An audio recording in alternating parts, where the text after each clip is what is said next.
step into the Bardic Basement and ascend to a higher perspective. In this month's podcast, we have Chuck the Poet, William Milligan, Chris Ward, and Jemima Hughes. First up is Chuck the Poet, who I discovered through his YouTube channel. He has been part of the Basement group for a while. Evening Peterborough! Yay! Thank you! Yay! From the top, can anybody hear me? Yeah! Just about. From the second book, number 1, Jelly Toffee. It's nice, I've got to say before I even start, that we're above a vegetarian restaurant. I've got 2 books, they're both made up of foods which are vegetarian. Jelly Toffee, with a spluttered cough in my mouth and round my teeth. It stops and sticks upon my tongue. It's giving me some grief. This intrusion makes me feel quite ill as a pottery kind of goo. And as it starts to move again, I'm trying to have a chew. You see, it's like a jelly toffee, but a phobia to phlegm means I can never try to swallow it, so it goes round my teeth again, bridging gaps and cavities I never knew were there. So I got quite bored, drew it up and gobbed it through the air.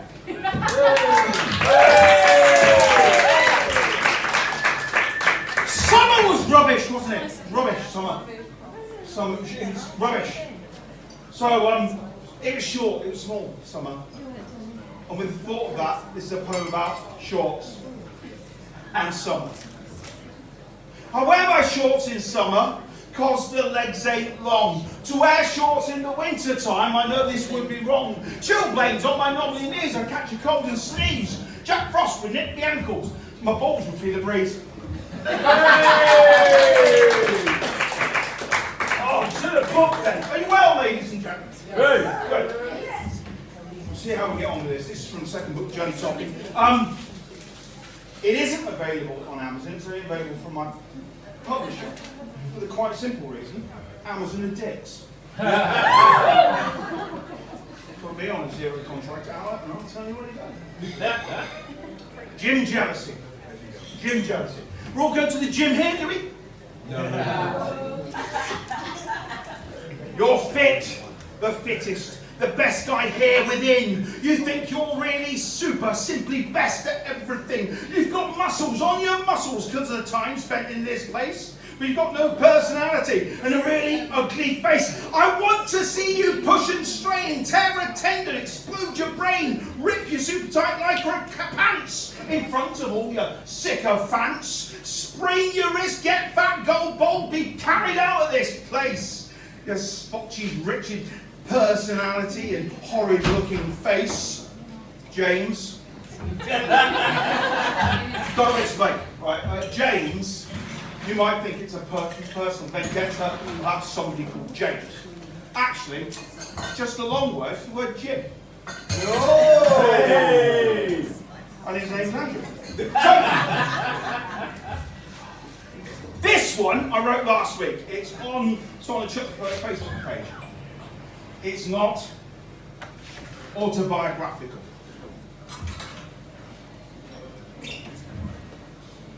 At all. I'm dyslexic, and I'm horny, and I'm feeling all forlorn, because every time I get on the interweb, I can't find any porn, just chest sites.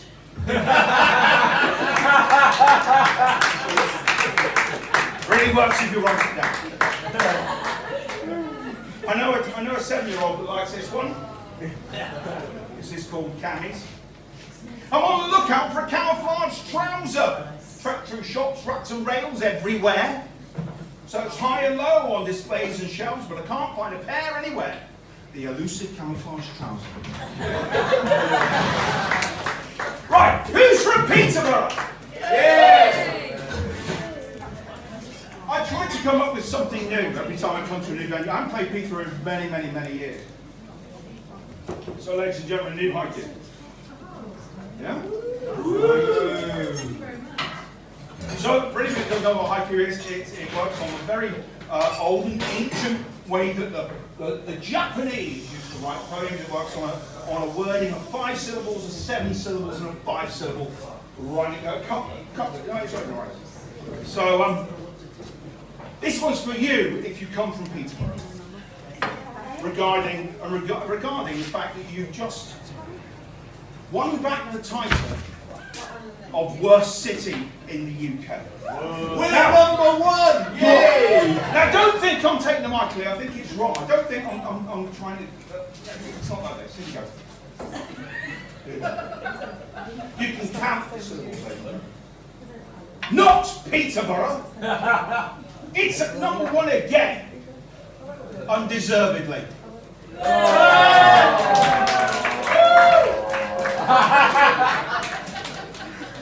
This is brand new. I've never done this anywhere else before. New book.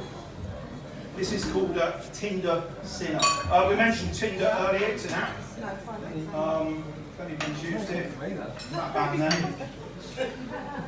Looking at a friend's Tinder account, I was surprised at the matches it created.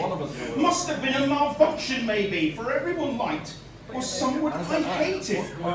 One match looked like Nick Griffin, another like Enoch Powell. Some short, fat, balding Mussolini type, whose face was one big jammal. The last was a spit of Hitler. I thought this app is really shite. Now I realised what she'd been doing. She must have swiped at the far right.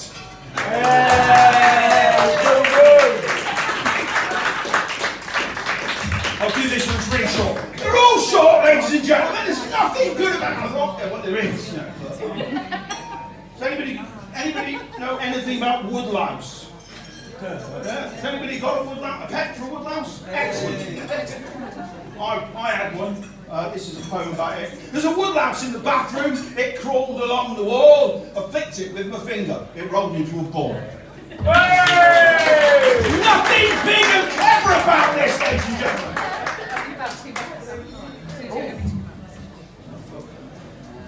This is longer. This is one of those serious poems that you write when you're thinking, I've been a bad day. This goes out to anybody who's got a mobile phone. Is that everybody? That kid down there has. I know you're about 24. It's all right. Just call me Kid Dragon. This is called your phone.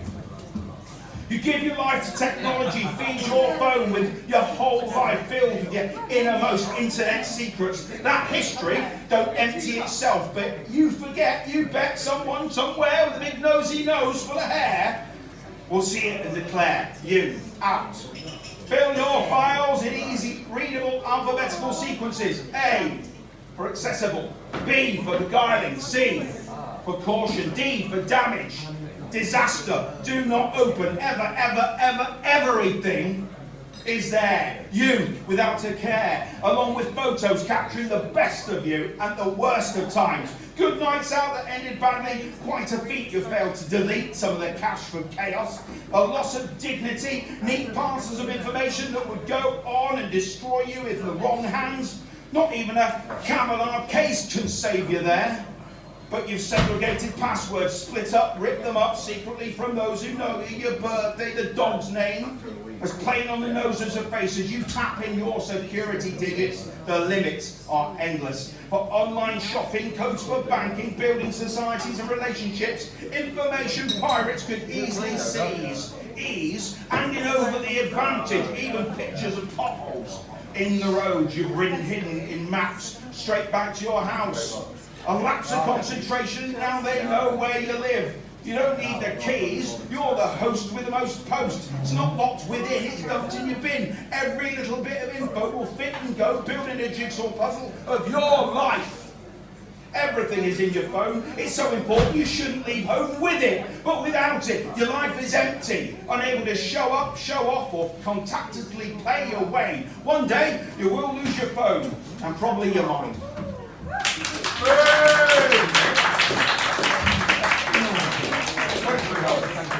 Right, we'll do this.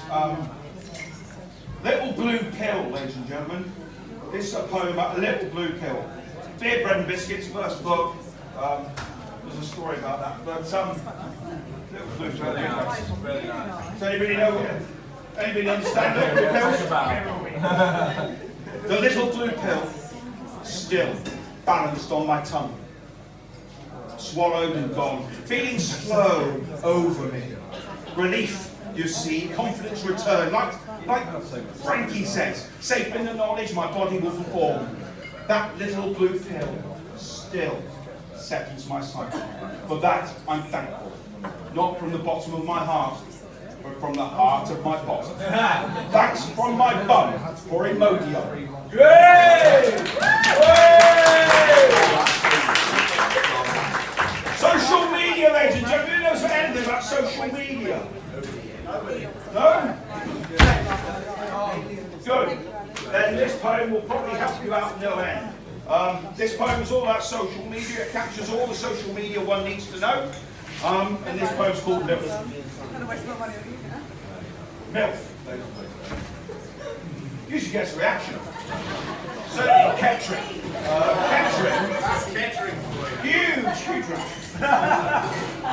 You're going to Kettering soon, aren't you, Dominic? I'll cookie gigs for you. End of the month, ladies and gentlemen. MILF.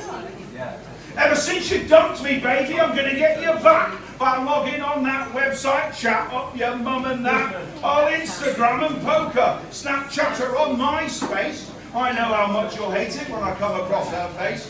But profile, you went a bit too early up, lady, didn't you? It distinctly says when I come across her Facebook profile. Hey!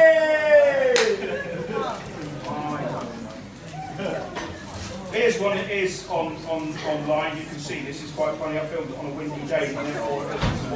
It's called Windy Wind. The wind, and it could have been written in Peterborough. It was quite windy tonight. Hey, there. The wind was blowing through the precinct. It was such a swirly day. Leaves on the old plastic bag caught the breeze and swayed. There's a wig! Lost and abandoned. Looks like a rat that's dead. But don't approach it, it looks dangerous and completely off its head.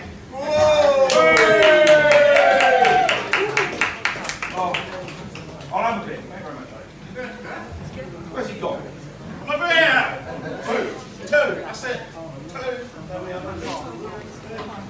Right, so how was that? This poem's all about going out to nightclubs. I don't know what young people do anymore. It was my birthday on Wednesday. I was 23! Again! Hey. I don't even like the number. Happy birthday! So, I don't know what young people do anymore when they go to nightclubs around here, but this one's called Lick.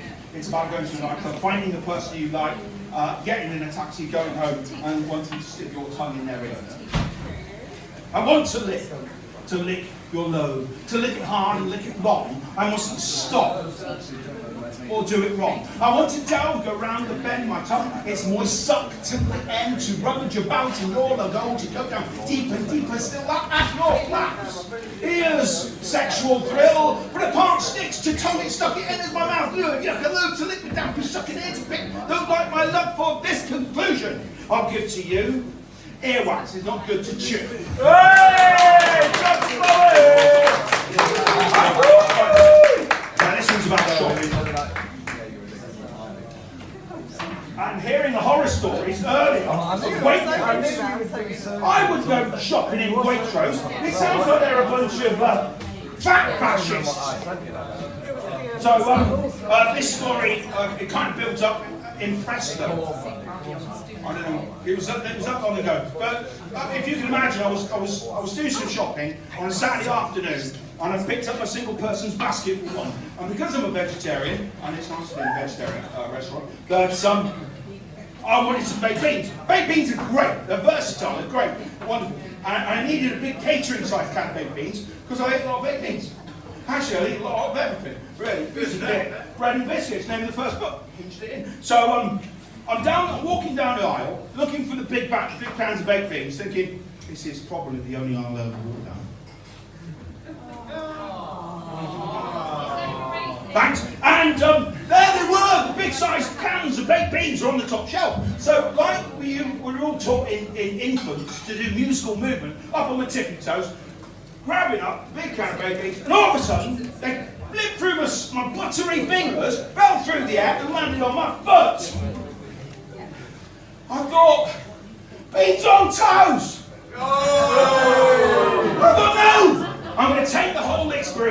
thing. I'll whip it up to it in a wonderful poem. Ladies and gentlemen, this one's for you. It's called Toe. Oh! My toe! Not the longest poem I've written, ladies and gentlemen, one of the gatherers. My name's Untitled Poet. You're wonderful!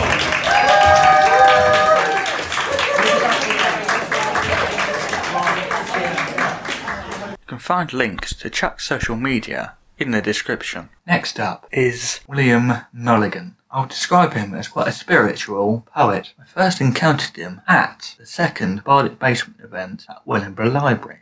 Hello, I'm William Sean Milligan, and I've got some poetry I'd like to share with you. Now, I've been around the poetry scene for a long while, although I'm more of a kind of writer than a kind of performer. Now, I've got this poem called The Big Question.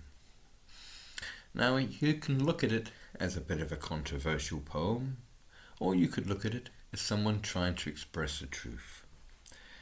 Now, unfortunately, in this world at the moment, there's a lot of misunderstanding and intolerance for other people's opinions. So, this poem is about being accused of something just because you don't agree with somebody else's political opinion. And it's called The Big Question.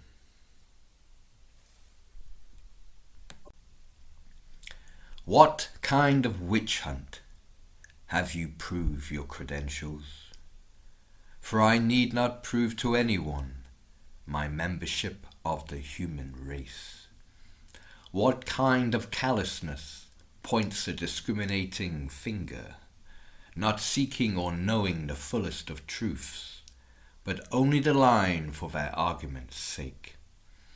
What kind of game do they think they're playing, setting folk against each other's skin, creating subtly a world of blame, branding you with the sin?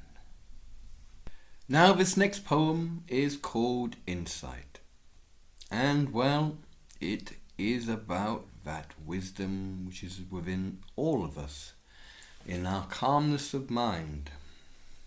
Obviously, us Buddhists believe that calmness and that wisdom is our own Buddha mind, our own Buddha nature. So this poem is basically concerning that subject matter.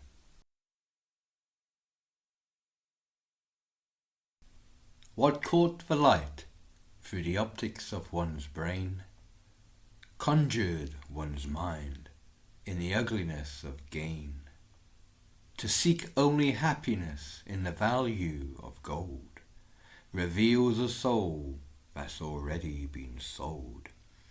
And where does love find a place to reside, when the bravest hearts seek their souls to hide, when all is want and foolish desire, until consumed by the ravenous fire, so swiftly comes the inevitable change, making stranger them familiar haunts, where all our dreams are out of range, but a mirage where a sadness taunts.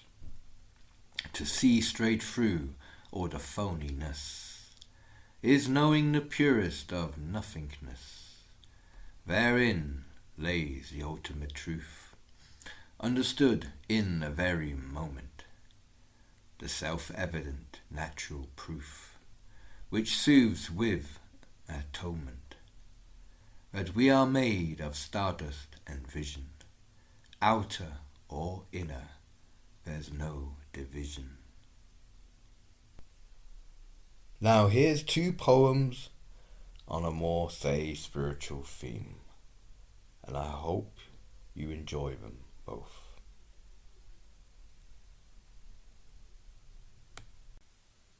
A True Friend.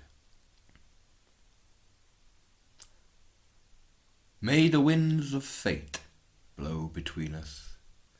May we always respect each other's heart, that we remain loyal and faithful, the truest of friends right from the start.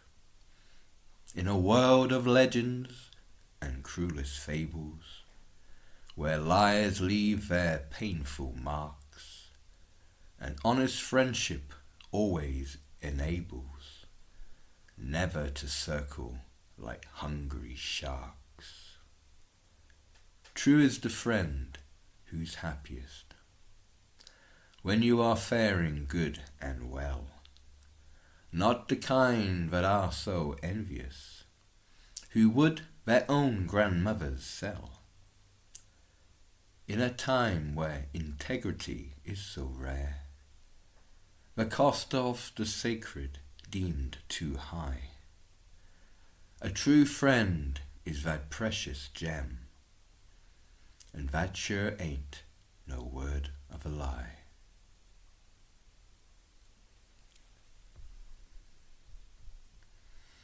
The universe in you. From whence you came you go, following where the river flows. Out of this world we sprang, for what reasons no one knows, experiencing this wonderful illusion, like the greatest bardic play, in which we are the actors and audience, yet awareness has the last say. To know your truest self is to feel that cosmic vibration, to understand you are a part of a temporary situation. I think we all have profound thoughts from time to time, and this is a poem about such thoughts, simply called Profound Thoughts. You see that awareness, the thing that judges your thoughts. It has no gender or identity, none confined to any sorts, for it is of the purest energy, forged from the stars themselves, so far back in time and space, before we saw our human face. For you and I are universal. We are the cosmos incarnate. We continue upon our journey each time we reincarnate.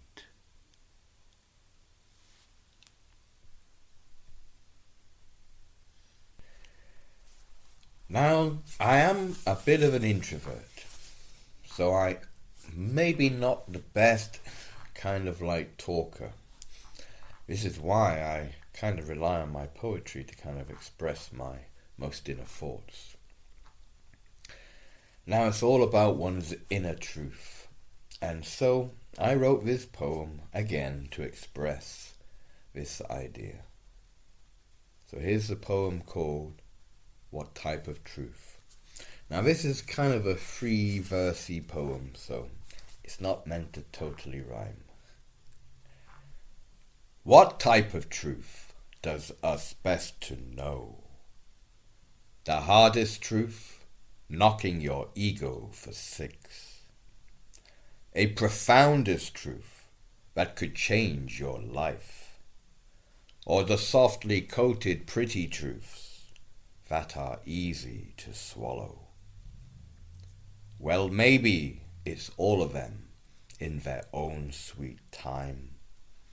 Different shades of truth, different shades of reality. That the mind must be in tune with the flow and not be swayed, which isn't always as easy as saying knowing the time of day. But truth must be the only goal. There's little point in anything other. We live in a world natural and whole. Why should we think of us the lesser? I speak and share my own truths, so you won't be afraid of yours. It's really all right to have your own conscience and have your understanding of this world.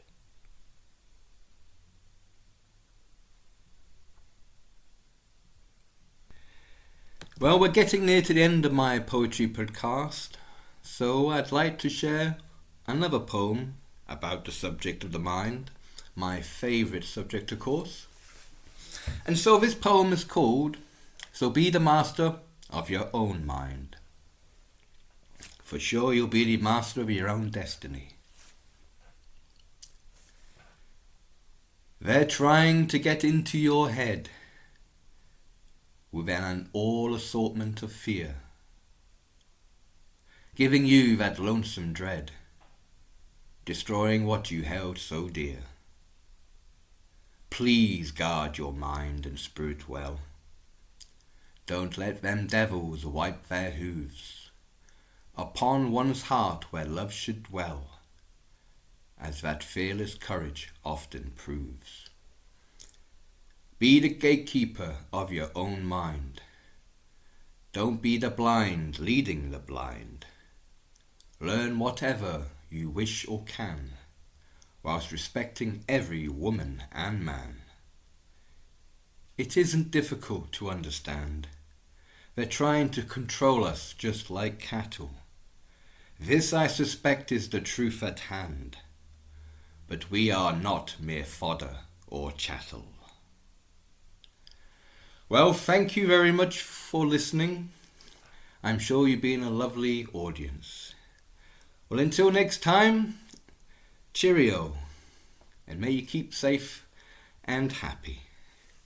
Next up is Chris Ward. Chris is a metal and rock guitarist based in Corby. His first song is called Lunar.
His second song is called Human Connection.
You can find links to Chris's work in the description. Last up is Jemima Hughes. I first met Jemima at the Kettlebell Connection in Kettering.